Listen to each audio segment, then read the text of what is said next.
E aí, meus consagrados, TrioCast na área, sempre falando de cultura. E hoje é dia de entrevista. É isso aí, galera, hoje é dia de entrevista. Tenho certeza que vocês vão gostar, porque hoje vai ser bom, vai ser bom. Estou aqui com meus queridos, como sempre, né? Luiz Felipe E aí, galera? e Júlio Castro. E aí, rapaz? E é uma honra receber o nosso convidado dessa semana. E uma salva de palmas, você que está em casa, pode bater palma. Chega aí, Gabriel Lopes. Oi, gente! Espero que esteja todo mundo muito bem. Hoje estou aqui com o TrioCast. Espero que a gente bata um papo bem legal e bem divertido aqui. O Gabriel, ele estuda com a gente na PUC, Comunicação Social, com ênfase em cinema. Ele trabalha na parte de iluminação dos produtos Globosat e produz conteúdo independente de muita qualidade. Como curta-metragem Ela Não Vem Mais para o Jantar, e o perfil dele no Instagram de poemas, que é o @cartas_poema. Bora pra entrevista.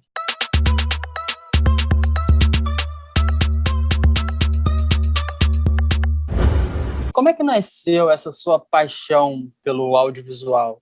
Tipo, foi porque você gostava de edição? Você teve algum contato com alguém da profissão? Como é que se deu essa sua entrada no mundo da comunicação? Bom, a comunicação sempre foi algo muito forte dentro de mim, assim.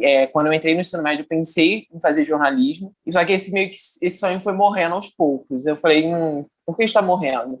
Mas aí acabou que no meio do ensino médio eu quis fazer jornalismo. Pensei em biologia, pensei em letras, pensei em tudo. E aí, no meio eu fui fazer um estágio, né? Eu estudava no Cefet, fazer um estágio técnico na Globo. Foi um ano bem depressivo, assim, porque você vê os amigos conseguirem estágio, você não consegue. E eu ficava bem triste. E aí, eu me lembro que, tipo, no meio do meu último ano no Cefet, quando, tipo, já era limite para conseguir um estágio, eu fui chamado para o CPP, né, que é o Centro de Pós-Produção lá da Globo, para estágio técnico mesmo. Então, assim, eu ia mexer com fibra ótica, com envio de sinais, recepção de sinais, transmissão. Só que eu não imaginava que ia conseguir uma chance de entrar lá no meio de edição. E aí, logo de cara, eu caí na edição da novela das 7, que estava passando na época, que era Órfãos da Terra. E aí me chamaram para, né, eu fui meio que convidado para, né, falar, ai, Gabriel, vem aqui, né, na edição, pra gente, né, ver como é que é. E aí aquele sonho, né, que a gente sempre meio que fica aqui no inconsciente, ele despertou de novo. Eu falei, caraca, isso aqui é minha praia, meu Deus, eu quero muito fazer isso. E aí eu vi a edição daquela, tipo, é um produto, é uma novela, você vê aquele impacto nas pessoas.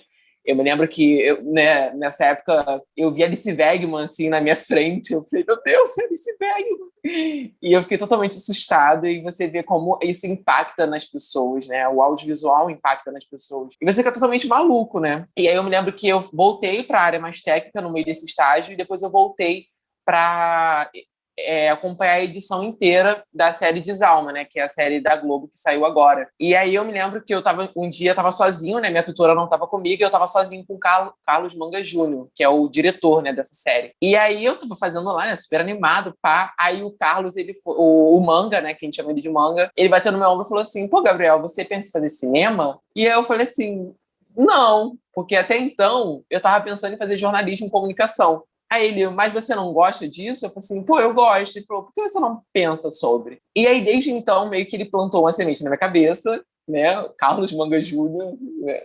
Plantou a semente na minha cabeça. E eu falei, cara, eu vou começar a pensar sobre isso.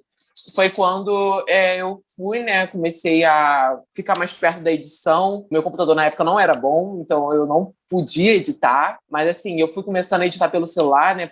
Pelo editor do celular, conseguia fazer alguns vídeos. Foi quando eu comecei a fazer vídeo por experimento. Depois eu abri o remetente destinatário para começar a editar mesmo, para conseguir produzir conteúdo. E, enfim, foi isso que me aproximou e foi esse aí o estopim para me aproximar tão perto do audiovisual. Ô, Gabriel, você falou aí na chegada lá na edição, né? Da ilha de edição da Globo. Conta pra gente como é que foi, assim, chegou na Batcaverna, né? Que tem todos os acessórios, aquela coisa, assim, muito maneiro, né? Eu fico imaginando, deve ser um lugar muito, sei lá, estou em casa, eu tenho poder, porque você dali o conteúdo chega bruto, você transforma ele em várias coisas. A gente viu aí no Snyder Cut, no nosso último episódio, como o material, a maneira que você editar ele muda muito, né? E eu queria saber de você, assim, como foi você aprender esse processo de edição, assim, foi mais observando, foi na prática, assim, faz aí, você foi se virando, onde você vê, assim, que foi o momento que você mais aprendeu, assim, a editar? Isso que você falou é muito legal, né, da questão do material bruto, porque a gente recebe muita coisa gravada, e eu acho que quando eu aprendi a editar, eu cheguei naquela ilha que é totalmente escura, e você é frio, e você fica, meu Deus do céu, como é que sai uma coisa tão, sabe, tipo, o programa esquenta daqui, tipo, é uma coisa tão, sabe, meio que é meio paradoxal, né, quando você começa a pensar. Mas, assim, eu acho que o que mais me ajudou na questão de edição foi também a questão de ler muito roteiro. Então, assim, eu vi os roteiros largados lá na ilha de edição, eu parava e lia, e eu ficava comparando como é que saiu disso aqui para isso aqui que a gente está vendo na tela agora. Então, eu acho que é o que eu sempre falo, quando você quer aprender a editar, a primeira coisa que você tem que saber é ter uma noção de edição na sua cabeça. Você tem que ter essa questão artística, sabe? Qual é o melhor plano? Vai entrar uma batida de som aqui agora, pum, o que vai entrar ou não vai entrar? Então, assim, eu acho que essa noção que você aprende é muito boa. E eu aprendi muito, né, enquanto eu estava lá no estágio e meio que foi muito enriquecedor para mim. Eu fiz aula com o Gabriel no primeiro período na PUC. E eu lembro que teve um vídeo que a gente fez, um documentário, para uma aula de cinema. E o Gabriel, ele editou um vídeo. Quais eram as vertentes da história do cinema? Você lembra, Gabriel? Né? Era vanguardas dos anos 20. Vanguardas.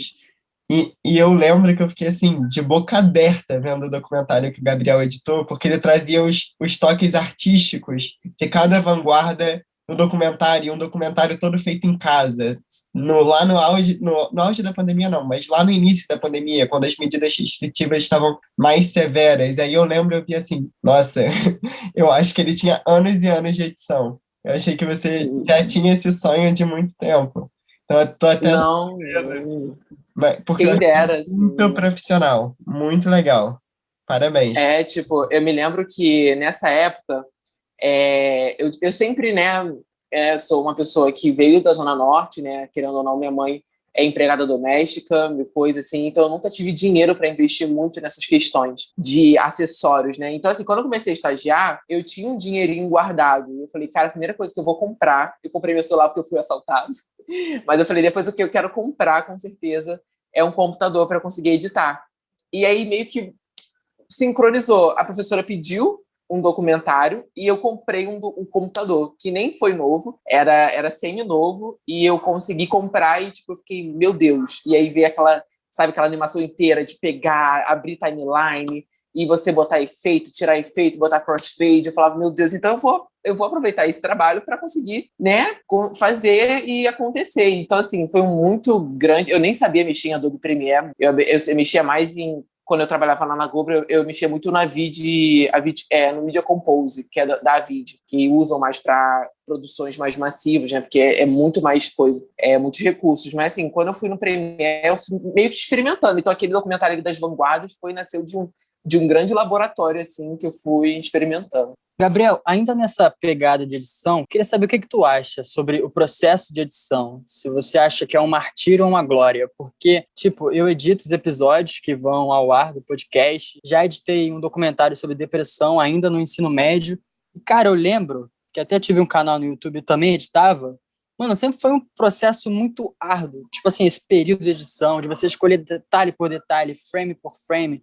Tipo assim, eu sempre gostei de ver a obra, sabe, pronta ali. Mas o material bruto nesse processo, para mim, sempre foi muito doloroso. Você enxerga assim ou você, tipo, contempla com mais calma e gosta desse processo de edição? Então, é o que eu falo, né? Assim, a edição muda, assim, a edição assim, ela transforma algo, é que eu falo, né? Você pode gravar o mesmo plano parado na vertical de um mesmo objeto. Se você pegar e botar isso na edição, já não vai ser a mesma coisa. Se você mete uma trilha sonora, se você faz um efeito, se você faz um crossfade e você começa a elaborar por cima, você começa realmente a ver, meu Deus, isso aqui pode se transformar. E assim, mas é assim, é um processo de maluco, porque assim, se você é perfeccionista, a edição nunca acaba, porque você sempre acha, não, dá pra melhorar aqui, não, dá pra melhorar aqui. Aí você vai, encurta, não, você deixa mais. Por exemplo, quando eu fiz o Ela Não Vem Mais Pro Jantar, eu gravei de trecho de rua, só tirando as entrevistas, eu gravei mais de 60 vídeos de rua. E eu não usei nem, tipo, 30, eu usei muito menos que isso. Então, assim, a gente dói um pouco, mas, assim, eu gosto muito desse processo de pós-produção, porque eu acho que é um processo que dá uma magia muito grande.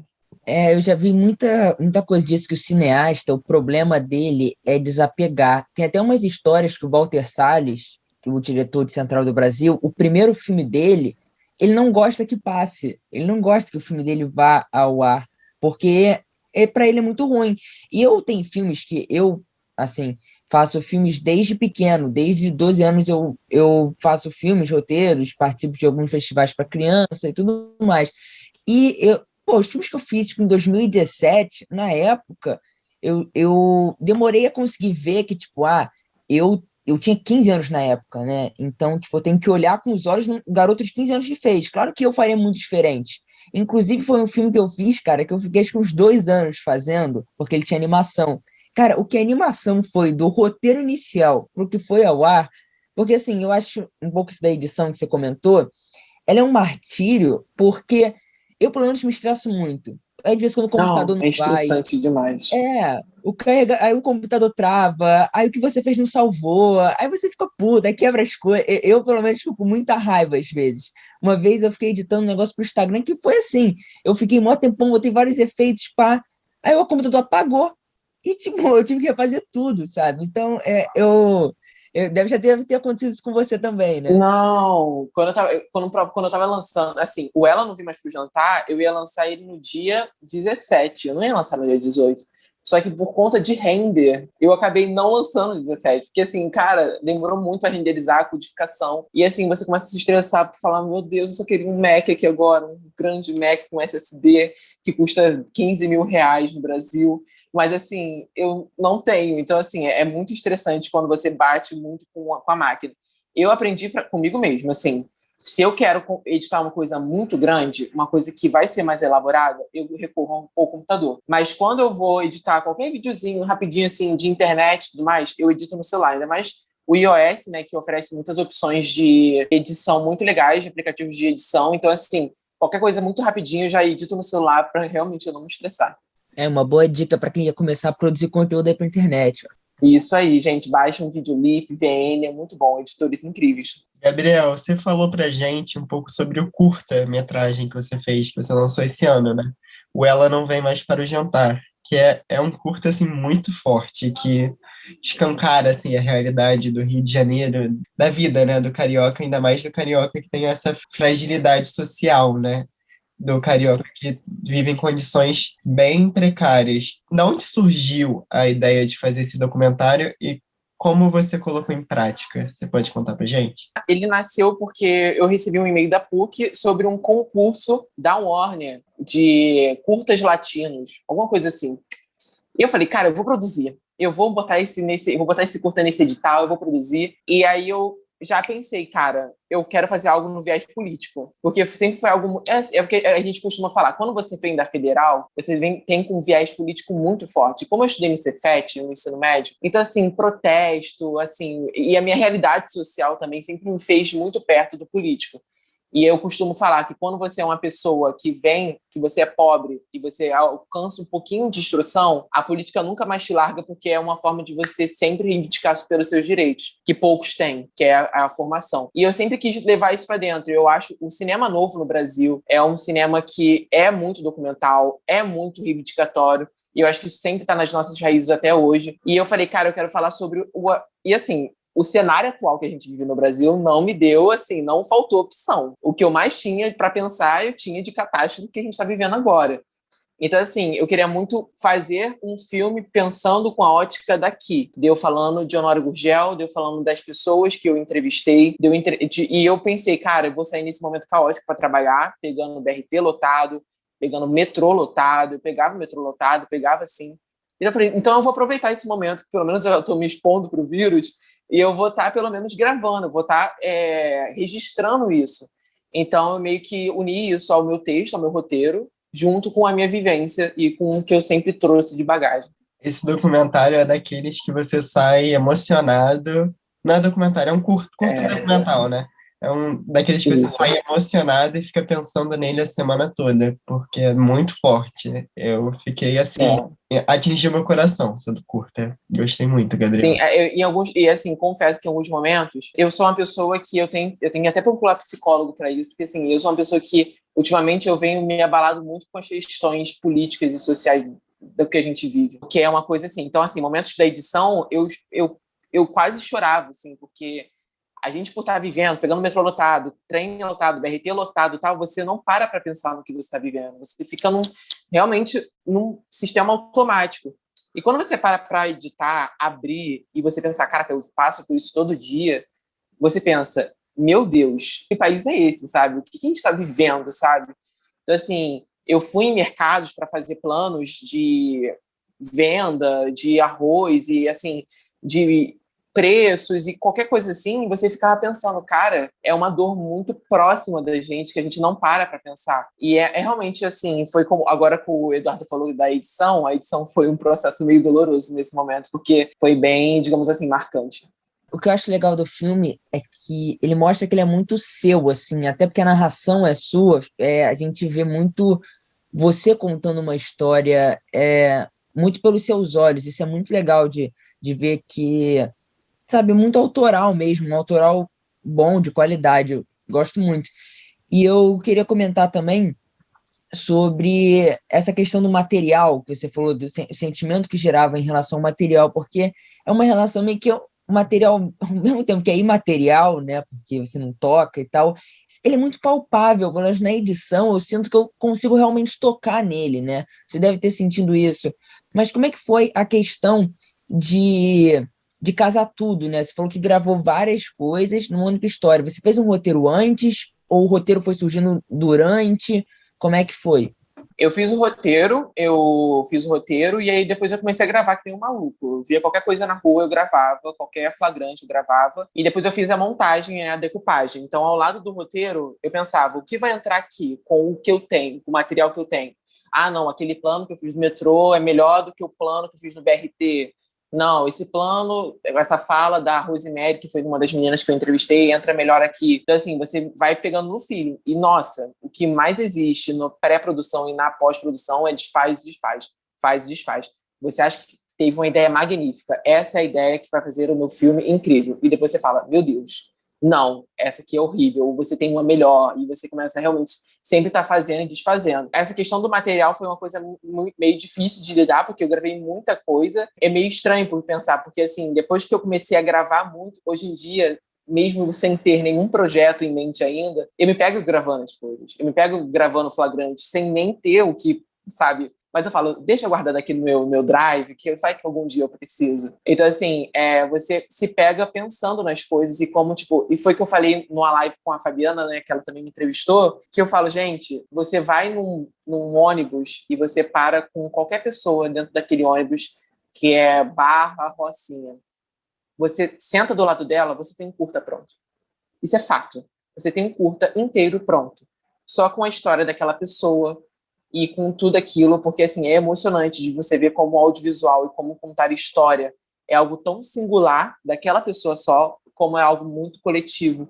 Então, o material, acho que meio que deu esse impacto em mim. E, Gabriel, o que eu acho muito legal desse filme é que a gente vê o seu lado audiovisual, mas a gente também vê o seu lado de escrever poesia, que também é muito bonito. E eu acho que, assim, as imagens são muito impactantes, mas o texto também é muito impactante. Como que é o seu processo de escrever e quais são as suas inspirações nessa área? Porque você também... É uma área que você aborda, né? Você tem um projeto do perfil. Conta um pouco pra gente. Bom, escrita sempre foi algo assim. Eu me lembro que acho que eu tinha 11 anos de idade, eu escrevi o meu primeiro poema, que foi sobre amor. Assim, amor. E eu me lembro exatamente quando eu escrevi o poema, eu botei coraçãozinhos assim do lado, e aí eu saí correndo com o papel na mão, mãe, eu escrevi um poema. E ela tava nas minhas tias, eu dei para ela falou, nossa, filho, que interessante e tal. E aí depois disso eu escrevi mais dois e aí parei, porque meio que eu nunca fui uma pessoa muito de leitura, e eu acho que a leitura também te ajuda muito a você ter uma certa proximidade. Quando eu fui para o ensino médio, uma professora minha chamada Poliana, que ela era fissurada pelo Guimarães Rosa, ela me apresentou o Guimarães Rosa, né? E nossa, eu acho que assim, eu acho que um dos poemas mais lindos do mundo é A Terceira Margem do Rio, que é dele, assim, que eu acho que é uma coisa incrível, fabulosa, e eu me lembro que me impactou muito. E depois daquilo ali eu sempre me escrevi muito. E é engraçado que eu sempre falo que a escrita vem do momento de mais dor sua. Sempre vem. Assim, eu acho que os melhores textos meus foi quando eu estava mais triste, pensativo. E eu me lembro que a primeira escrita que eu fiz foi no momento que eu estava muito triste, e depois dali eu nunca mais parei. Então, assim, eu me inspiro sempre em momentos únicos, naquele momento que eu tô mais sentimental. Eu tenho uma playlist que eu ouço, às vezes, para ficar realmente, nossa, Adele, eu ouço a Adele, me dá uma vontade de escrever, porque, assim, primeiro que a Adele é uma das maiores compositoras atuais que existe. E, assim, eu ouço a Adele e falo, meu Deus, eu tenho uma coisa para escrever. Esses dias mesmo eu tava ouvindo Chasing Pavements dela no metrô, e eu vi um senhor de casaco branco. Eu escrevi um poema sobre aquele senhor de casaco branco. E, assim, são coisas, assim, que vêm da imaginação e do sentimento na hora. Pô, muito show. E, cara, o que a gente comentei aqui, né, que no seu filme você vê bem uma coisa autoral, né, e você é um cara que pelas redes e até no seu filme é um cara que mostra muito politizado, muito comprometido com isso, até com essa militância na questão social, que você mesmo já comentou, até um pouco na sua questão sexual, né, Sim. e eu queria que você comentasse um pouco um autor, quando ele é autoral, ele é meio que uma mistura de vários autores que aquela pessoa gosta e forma uma nova, né? Quem são esses autores, assim, que te ajudaram a formar o Gabriel hoje, assim, esse tipo de filme? E, claro, você ainda está em formação, ainda vai ter mais coisas. Totalmente, eu falo, a gente morre e a gente não sobrevive, a gente não viveu tudo que a gente tem que viver. Então, assim, eu acho que assim, a pessoa, eu acho que essa questão, esse viés muito de política e foi como eu falei, eu sempre teve muito forte dentro de mim. Então, assim, às vezes, até o meu próprio namorado fala, ai, Gabriel, às vezes, você está falando muito, para de falar. E, assim, eu gosto de falar porque, assim, a gente meio que fica um pouco, é o que eu falo, né? No Brasil atual, se você não está puto, você não está informado. Então, assim, basicamente é isso. Então, quando eu começo a produzir, seja áudio, vídeo, seja qualquer coisa, eu tenho muitas referências, sabe? Tipo, eu acho que a primeira coisa que me impactou muito, assim, do mundo LGBT, por exemplo, questão cinematográfica, deixa eu pensar.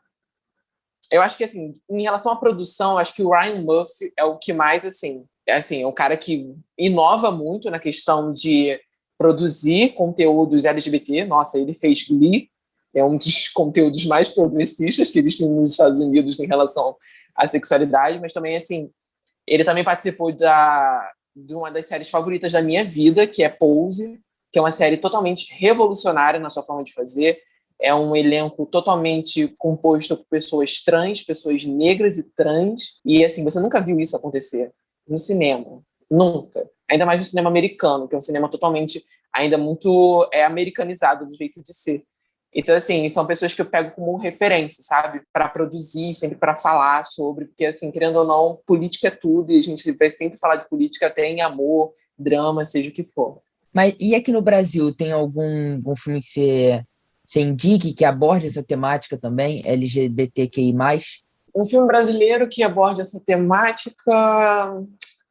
Bom, acho que tem sempre os clássicos, né, que a gente sabe, né, que Hoje Eu Não Quero Voltar Sozinho, que é um filme muito bom. A gente também tem um filme... Nossa, tem um filme que eu vi recentemente. Peraí, deixa eu lembrar. Esqueci, meu Deus do céu. Esqueci totalmente. Mas, assim, é um filme que eu gosto muito também. É engraçado que nessas horas o filme simplesmente esquece, assim, da sua cabeça. Pum. Mas, assim, o que eu vi mais recente, que é latino, eu sempre falo, gente, quer ver coisa, vejam primeiro latinos, brasileiros, que, assim, eu acho que a gente tem sempre que apoiar aqui pela área, que foi Os Tem Fortes, muito né, que no filme caso... bom aqui, né? Totalmente. Pô, você tem Eu uma falo que, para mim, referência Central do incrível. Brasil, nenhum filme vai superar Central do Brasil, para mim. Nenhum, assim, na vida.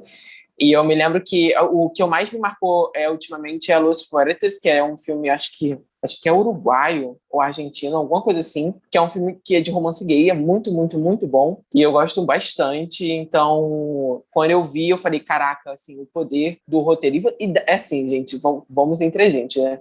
Você pega um roteiro americano, um roteiro latino, seja ele brasileiro, argentino, você consegue conceber a diferença, sabe? Como o roteiro ele é mais pensado, ele é muito mais detalhado. Então, assim, você consegue perceber muita diferença, né, quando você faz audiovisual e pega esses dois produtos. Pô, o argentino, então, para mim, ele é a escola hoje de roteiro. Eu acho que, claro, o Brasil é muito bom, só que eu acho que, cara, o argentino, ele tá crescendo muito e tá vindo muito bem, né? Totalmente, totalmente. Gabriel, ainda nessa pegada de filme, queria saber o que você acha do Oscar. Sei que parece uma pergunta muito ampla, mas você, como futuro cineasta, o que você acha do Oscar? Tipo, nas premiações, nos filmes que ganham, o que você pensa sobre tudo isso? Eu sempre fui uma pessoa que sempre acompanhei muito premiação, assim, na minha vida, assim. Eu gosto muito de premiação. Eu me lembro quando eu tinha... Acho que eu comecei a acompanhar mais com 14 anos de idade. Eu assistia muito VMA, assistia muito VMA, EMA, todas essas premiações, Grammy. E o Oscar foi começando a ser uma coisa mais perto de mim, né? Quando eu comecei a me aproximar mais do audiovisual. E, assim, os sistemas de premiação eu sempre coloco em questão, porque eles são muito questionáveis. Primeiro que uma visão muito ampla, o que é bom e o que é ruim, sempre vai ser algo muito subjetivo. Então, você não pode decretar que algo isso aqui é bom entre todos os outros e isso aqui é muito ruim. Tem as questões, né, digamos assim, de preconceito, né, dentro das próprias premiações. Então, assim, você consegue enxergar que artistas que são negros, artistas que são LGBTs, eles são muito, muito, muito botados de lado. Eu acho que um grande exemplo disso no sistema da música é o Sam Smith. O Sam Smith, quando ele lançou o primeiro álbum dele, ele foi ultra premiado no Grammy. Quase nenhum artista consegue fazer isso. Nenhum artista. Ser premiado logo de cara no primeiro álbum. O Sam Smith se assumiu abertamente mais como um homem gay, uma pessoa não binária, ninguém mais premia o Sam Smith. E por que será? E assim, essas coisas a gente começa a pensar mesmo. E aí você pensa, ai, não, mas tem os conteúdos que uma premiação aborda. E por ser do audiovisual, eu amo videoclipe. Amo videoclipe. Amo, amo, amo, amo. Nossa, eu acho que meu sonho, um dos maiores sonhos é trabalhar com videoclipe, porque eu amo música também. Então, assim, eu fico pensando, sabe, tipo, o que leva a pessoa a pensar naquilo? Ah, não, mas é porque o que ele faz hoje em dia não conduz com o que a academia pensa. Então, a academia está atrasada, ou a academia é racista, a academia é xenofóbica, a academia é todas essas questões que a gente ainda não repensou no sistema de qualificação, né? E o Oscar, eu acho que também passa muito por isso. Às vezes eu acho o Oscar muito, digamos assim, muito hypado, ele busca muita aprovação do público quando ele começa a ficar muito queimado na internet. Eu sempre olho com muita crítica sobre essas questões. Gabriel, agora a gente vai para uma parte um pouco mais descontraída da nossa entrevista. Vamos lá. Dizem que o que a gente assiste diz muito sobre o que a gente é. O que você está assistindo nesses dias? Uma coisa que eu estou assistindo, devorando com todas as minhas forças é The Handmaid's Tale, que foi uma série que eu demorei muito para assistir, eu considero, que é uma série de 2017, mas assim, é uma série que é uma aula de roteiro. Dudu, inclusive, assista. Se você quer aprender roteiro, assista The Handmaid's Tale. É uma série incrível, muito, muito boa. É uma série forte. É muito pesada, muito pesada. O meu pai vê, eu sou assim, eu sou uma pessoa que se eu tô indo fazer alguma coisa, eu tô indo pegar um copo d'água, eu tô indo tomar banho, e tem alguém vendo TV, o que for que seja, se for uma coisa meramente bom, sabe, não precisa nem ser a melhor coisa, se for ok, eu me distraio, assim, parece que minha cabeça eu fico ali parado. Aí eu ia no quarto do meu pai, tipo, ir lá, tipo, sei lá, no banheiro, ou coisa assim, aí eu parava, sentava e começava, pai, quem é essa? Não sei o quê. E eu já vi umas cenas, cara, que é realmente impecável, assim, tecnicamente é uma série muito boa, que te prende muito rápido. Eu quero realmente ver do zero, assim, entendendo tudo direitinho. The Handmaid's Tale tem o que Liga da Justiça não tem, que é questões de você dar emoção com o rosto. Cara, é o que eu falo, você olha pro rosto da Elizabeth Moss, que é a que faz a June, que eu acho que é uma das atrizes mais incríveis que existe também hoje em dia, você olha pro rosto dela e você fala, tá bom, ela tá desesperada, tá bom, ela tá triste, tá bom, ela tá ficando maluca, tá bom, e você começa, porque ela entrega simplesmente com nenhuma fala e só com o rosto, eu acho isso incrível, e eu acho que... cinema, né? É a imagem e, tipo, só o som, não o som da fala, é você conseguir perceber as coisas sem a pessoa falar nada. Exatamente, esses dias Exatamente, esses dias eu tava assistindo, e assim, trilha sonora é uma coisa que faz muita diferença em qualquer conteúdo audiovisual. E eu me lembro que eu assisti ontem um episódio, né? Eu tô bem comendo bem aos poucos, porque assim, a quarta temporada só vai lançar em abril. E eu tô na terceira. Então, assim, eu tô bem pra conseguir já imbricar na quarta. E eu assisti o final de um episódio agora, que nos últimos 15 minutos, eu acho, nos últimos 12, ela não falava um A. Ela sustentava toda a cena com o olhar, era câmera, olhar, plano, afastando, e a trilha sonora demarcando no fundo. E a cada ponto que ela se movimentava, nossa, chega, eu me arrepio. Você ficava, meu Deus, como é que a pessoa pensou nisso? E você fica, cara, é incrível. Aí você fala, meu Deus, eu quero muito fazer isso, realmente, o cinema é muito bom. E você fica, realmente, é uma série incrível. Eu babo muito ovo. Gambito da Rainha também é uma série incrível também em relação ao roteiro. A cena final de Gambito da Rainha, ela também não fala um A, ela só fala let's play e só. E a cena final é incrível, é muito Olha boa. o Gabriel dando spoiler do final do Gambito da Rainha.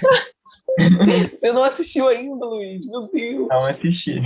Tem que assistir, é muito boa. Mas quer Mas ver, isso é alguma uma coisa coisa? que Eu nem comecei, então acho que já tô mal. Então, assim, não pode sair. assista. Depois de ouvir esse podcast, você tem que assistir The Handmaid's Tale, O Gambito da Rainha. Fala mais Gente, um, exatamente. Gabriel. Fala mais um pra ficar um trio aqui. Tá, 3 séries que vocês têm que assistir.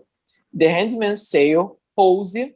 Pose eu vocês vi. têm que assistir. Pose eu vi. Pose eu Viu, vi. Pose? Vi. Incrível. Pose é uma aula de, digamos assim, vamos pensar, é uma aula de narrativa, eu acho. Conta muito bem a história, você sente, eu acho que é uma das coisas mais difíceis que você faz no cinema hoje em dia é você fazer um personagem abraçar o espectador. É o espectador falar, meu Deus, eu quero tanto ser mãe, filho, namorado dele ou dela. E aí Pose tem a Blanca, né, que é uma das principais, e você quer ser filho dela. Você fala, meu Deus, Blanca, por favor, me adote, porque você quer estar ali com ela. Então, assim, eu acho uma série que é muito tocante, muito dramática. Eu acho uma série que conta muito, de uma forma muito delicada, um tema muito triste dos anos 90, dos anos 80, que era, né, a doença. Eles contam muito da violência, do preconceito trans, da transfobia, enfim, é muito bom. Então, assim, Pose, The Handmaid's Tale, se você quer aprender roteiro, é muito bom. Uma terceira série que eu assisti ultimamente. Deixa eu pensar. Cara, eu acho que uma série que não faz muito... Faz muito tempo que eu assisto, mas, assim, uma série que marcou muito, me marcou muito, é Dark também, em relação ao roteiro. Assim, Dark, eu acho que eu posso estudar muito cinema na minha vida inteira. Não, Eu para você nunca entender aquela série, você tem que ter um mestrado, não é possível? Eu nunca vou conseguir escrever um roteiro daquele. Ah, Gabriel, mas a gente nunca pode falar nunca. Nunca.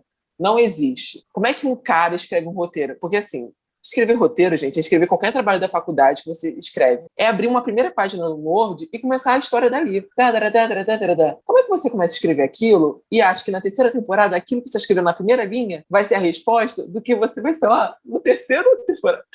Dark é muito planejado. É muito planejado. Você vê que, assim, todas as cenas têm ligação com todas as cenas a longo prazo, assim. É uma coisa que aconteceu na primeira temporada que no último episódio da terceira você vai, tipo, ter aquele tique. Pô, era isso.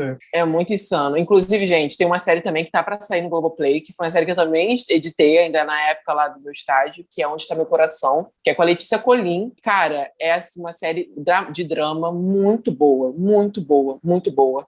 É forte e, assim, é muito boa. Eu acho que já tem trailer dela no YouTube. Só falta lançar mesmo, né? Mas, assim, é isso, né? Eu espero que vocês assistem, porque também é uma série muito, muito boa. E quando ela sair, eu assisti, é bem boa mesmo. Ô, Gabriel, só mais uma coisa. Você comentou aí do Dark. Eu tenho uma parada, acho que todo cineasta tem um tipo de arrogância, assim, é um certo tipo de coisa. O Dark não é nem o jeito da série que eu não assisti. Eu não assisti mais porque eu tenho...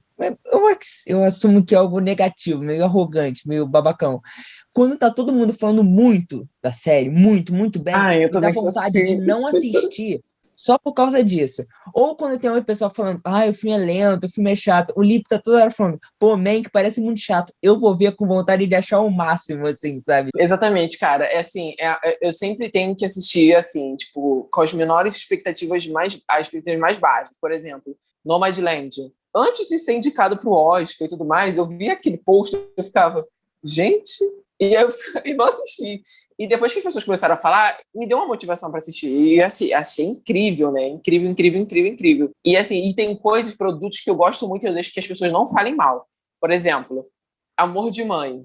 Vamos falar um pouco de TV brasileira.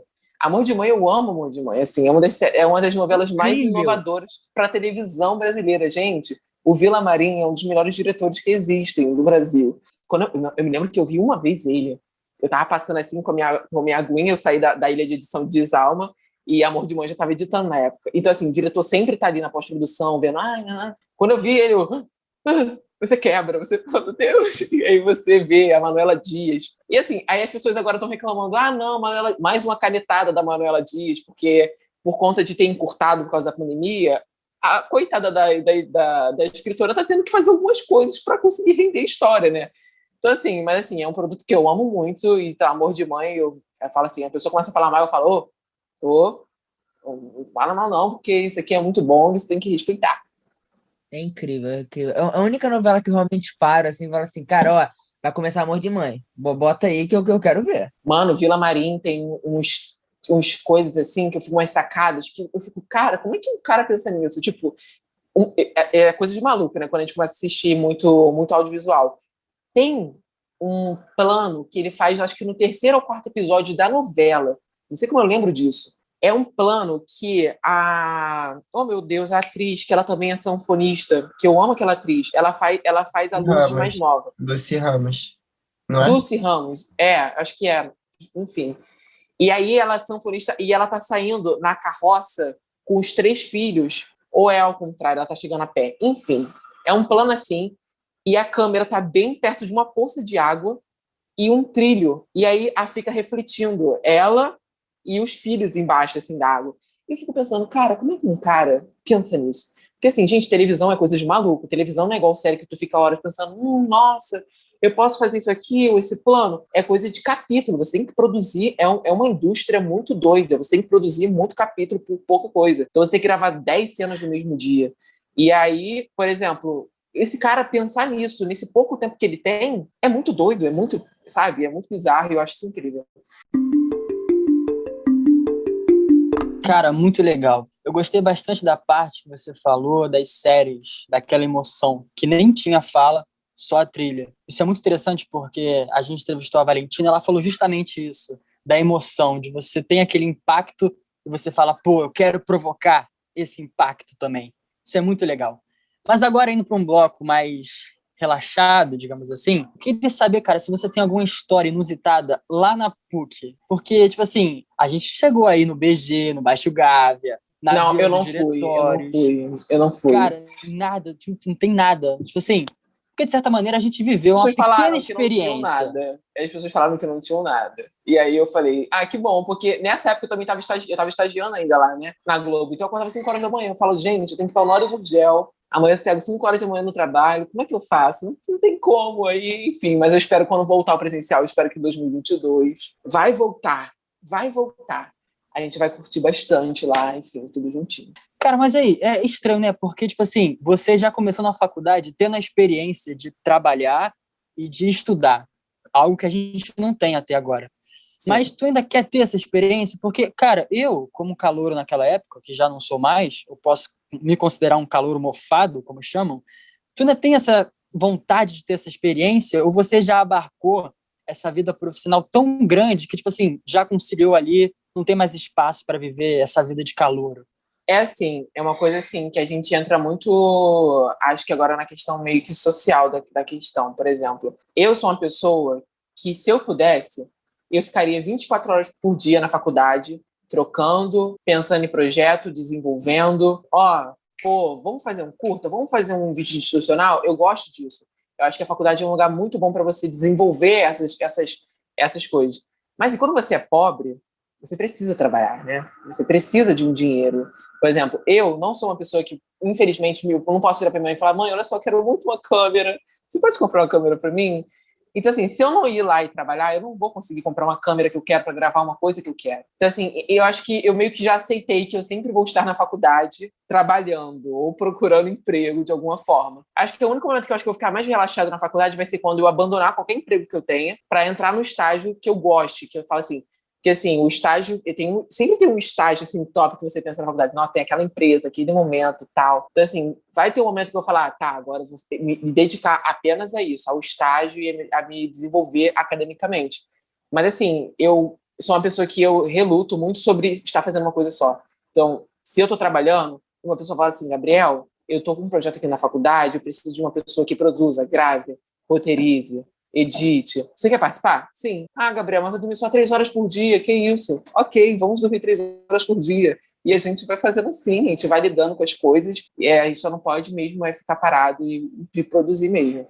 Isso quando o Gabriel for da Universal Music Brasil, né? Ficar fazendo os clipes lá. Ai, imagina, amigo, seria tudo! Ai, nem fala, cara, eu fico pensando assim, porque tem uma menina aqui da Zona Oeste, que eu já encontrei ela em algumas festas aqui, né? E ela é uma pessoa que ela nunca fez cinema. Ela nunca fez. Ela tinha uma câmera e ela mirava nas festas, tirava foto, gravava vídeo, fazia uns edits. E hoje a garota faz making off de clipe da Anitta, clipe da Ludmilla, clipe de várias pessoas muito incríveis. Então, assim, é muito legal essa parte de clipe, me atiça muito, porque eu gosto muito de música. E eu gosto muito dessa coisa de comunicação de massa. Gabriel, agora a gente vai entrar naquela hora que a Valentina ficou morrendo de medo na nossa primeira entrevista, que é a parte da tag que você vai ter que pensar rápido. Você vai responder com o que vier na sua cabeça. Pode Oh, ser? meu Deus. Ai, não tem nada na minha cabeça. Eu não respondo nada. Perguntas simples. Ok. Então, Eu não vou olhar para a câmera que eu tenho que pensar. Gabriel Lopes, cinema ou televisão? Cinema. Ah, Filme e série preferidos. filme preferido, tá? Pensa. Central do Brasil. Filme preferido. Série preferida. Ah, ah, Bora. tá, eu vou falar The Way, porque eu não largo de mão. Qual é a série que todo mundo ama, mas você detesta? Acho que The Rain é uma série que meio que se perdeu pra mim. Eu gosto muito. Gabriel, um reality show que você se diverte assistindo. Ah, gente, pelo amor de Deus, né? Vamos lá, BBB, né? Entretenimento de qualidade, aquilo ali. Então, acho que eu já sei sua resposta. Instagram ou Twitter? Instagram. O Ih, mais me pegou. Instagram. Me Assim, pegou. Twitter, eu gosto muito. E Twitter é onde eu tenho um alter ego lá, onde as pessoas me seguem, que realmente é uma pessoa totalmente diferente do que eu sou, porque realmente eu falo, comento, pá. Mas eu acho o Instagram uma coisa muito incrível, porque eu tô me dedicando cada vez mais com o Instagram, porque dá para você produzir e mostrar para as pessoas e vender seu peixe, tipo, oi, aqui, ó, eu edito e faço filmagens assim. Se você quiser me chamar no seu projeto, você pode me chamar, porque olha como eu faço bem. Então é uma coisa muito boa e eu tô me aproximando muito, ainda mais que eu tô com um projeto de social media aí, que tá vindo por aí, no Instagram, Ui, e aí eu quero muito. Pois é, Projeto, vamos. Pois é, tô librando aqui em primeira mão, gente. Dia 18, eu vou virar meu perfil pessoal para um perfil que vai... Inédito no teu Foi cast. exclusivo. Inédito. Breaking news. Exatamente. Eu vou estar dia 18 começando um... Eu vou me arriscar novamente, que assim, vai ser trabalho, vai ser produção de conteúdo para a internet e vai ser faculdade. Vai ser uma coisa muito deliciosa. Enfim. dá aí o seu arroba. Oi? Gente, me segue lá no Instagram, @LopesSanti, com T mudo e um underline no final. É só ir lá que vocês vão ter. Vamos voltar aqui para a tag. Em qual filme você queria ter trabalhado? Não vale falar Central do Brasil. Ah, tá bom. Parasita. Parasita? Vamos lá, Sim. pensando mais rápido, Gabriel, o que vem na cabeça. Ai, tá bom. Minha cabeça é muito confusa. Gente, eu sou muito indeciso. Então, assim. Gabriel, uma animação que te emociona. Vida de inseto. Amo. Certo? Amo demais. Vida de inseto enche meus olhos de lágrimas. As pessoas dizem, chorar de quê? Eu amo aquele filme. Eu acho que é a melhor animação já criada, assim, existente. Novela. Avenida do Brasil ou Amor de Mãe? Amor de Mãe, eu fico com uma questão artística e de criação. Eu acho muito boa. Já a Vida do Brasil tem uma coisa que eu gosto muito, que é a comunicação com pessoas, como eu já disse. É uma coisa muito hypada, aquela coisa meio que realmente é apelativa. Morte, pai, enterrar a pessoa viva, coisa. Eu gosto desse lado da televisão brasileira que apela. Eu gosto muito dessa parte. Então, assim, eu acho que eu fico com os dois, no final de tudo. O Thiago Que não, Laia opa, que você aí está já em não dá. cima do muro, Gabriel. Aí já não dá. É um. Tá Preciso do bom, amor. gente. Então eu fico com amor de mãe. E agora, uma música que te representa. Uma música que me representa. Vamos lá, Gabriel. Foi Melhor, da Caliutes. E se você fosse um personagem, qual seria? Eu gostaria muito de ser, peraí, rapidinho. Elenco Sex Education. É uma série muito boa também, assistam. Sex Education eu falo que é uma série que ela é utilidade pública. Eu gostaria muito de muito ser legal. o Eric. Ah, o Eric é incrível. Esqueci. Legal. É muito Sim. engraçado. Gostaria muito de ser o Eric. Ele é incrível. E, Gabriel, a última. O que você mais deseja para 2021? O que eu mais desejo para 2021 é que eu consiga crescer cada vez mais no audiovisual, que venham muitas pessoas me chamando. Oi, Gabriel, tem um projeto. Que venham muitas ideias também na minha cabeça originais para eu desenvolver meus projetos próprios. Gabriel, a gente agradece muito a sua participação aqui no podcast. Você pode divulgar os seus trabalhos, o que você quer que a galera assiste, te acompanhar, perfil? Tenho Ela Não Vem Mais Pro Jantar, que é o meu primeiro curta-metragem, que vocês podem assistir no YouTube. É só botar lá, Ela Não Vem Mais Pro Jantar, curta-metragem. É uma capa com um prato de macarrão, com um copinho de água. Também tem o Cartas Poema, Cartas Underline Poema, que vocês podem ir lá ver os meus textos. É um perfil que está parado ultimamente, que é uma coisa que eu não estou conseguindo administrar agora. E tem meu perfil pessoal, que é o @lopesante, underline, no final, que vocês podem já lá seguir, porque dia 18 tem coisa nova lá. Mais uma vez que eu vou me arriscar em alguma coisa. E é isso, gente. Até semana que vem. Gabriel, muito obrigado pela sua participação. A conversa foi muito top. Nem parece que passou quase uma hora aqui. Então, muito obrigado. Muito obrigado, de verdade. Obrigado, gente. Boa noite, boa tarde, bom dia. Não importa a hora que vocês estiverem assistindo. Beijos. Até semana que vem. Então, galera, esse episódio fica por aqui. Brigadão por ter ouvido até o final e tamo junto. Esse podcast é realizado por 3 amigos. O Luiz Felipe, que faz jornalismo e adora séries, livros e podcasts. O Júlio Castro, que também faz jornalismo e é amante de documentários. E o Dudu Guimas, que faz publicidade e cinema e adora os Beatles e a Pixar. O podcast está disponível no Spotify, Apple Podcasts, Google Podcasts e YouTube. Não esqueçam de nos seguir no Instagram, @trio_cast. Até semana que vem.